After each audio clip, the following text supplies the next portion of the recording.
Everyone, welcome back to my channel. आज मैं आपको बताने वाली हूँ कंपोजिशन स्कीम के बारे में।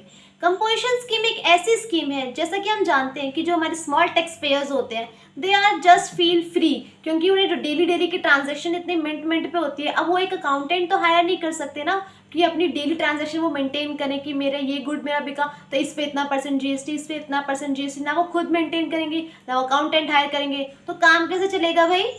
तो for this reason government launch the composition scheme.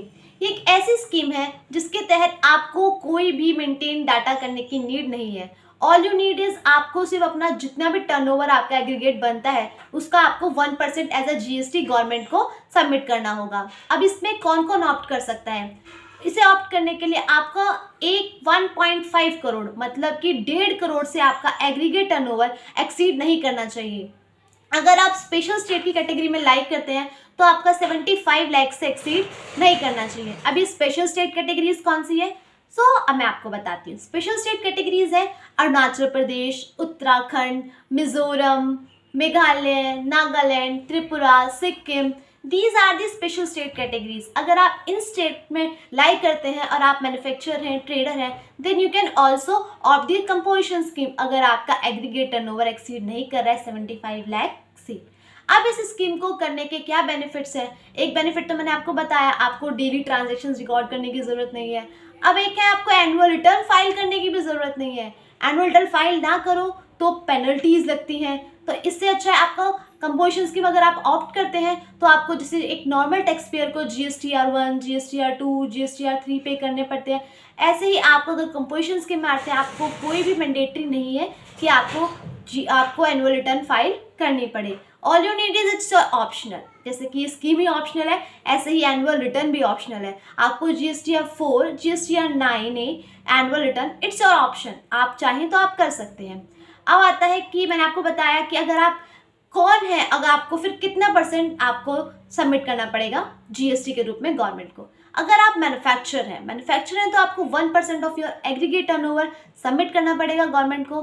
Second thing is अगर आप ट्रेडर हैं तो आपको 1% ऑफ योर जीएसटी प्रोवाइड करना पड़ेगा गवर्नमेंट को as a GST.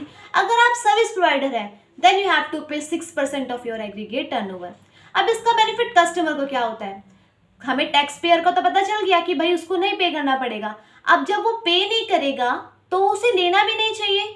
So basically is that अगर कोई कंपोजिशन स्कीम में रजिस्टर्ड है तो वो अपने कस्टमर से भी कुछ भी पैसे जीएसटी के रूप में चार्ज नहीं कर सकते हैं, बिकॉज जीएसटी के लिए अगर गवर्नमेंट ने कंपोजिशन स्कीम लाई है दे आर वेरी स्मार्ट। वो जानते हैं कि इनडायरेक्टली जो स्मॉल टैक्स पेयर्स हैं किससे कनेक्टेड है? कस्टमर से। तो फैसिलिटी किसको मिलनी चाहिए? कस्टमर्स को। तो इसलिए कोई भी कस्टमर बाउंड नहीं होता है किसी भी कंपोजिशन स्कीम में ऑप्ट आउट किए हुए पर्सन को जीएसटी के रूप में कुछ भी पैसे देने के लिए।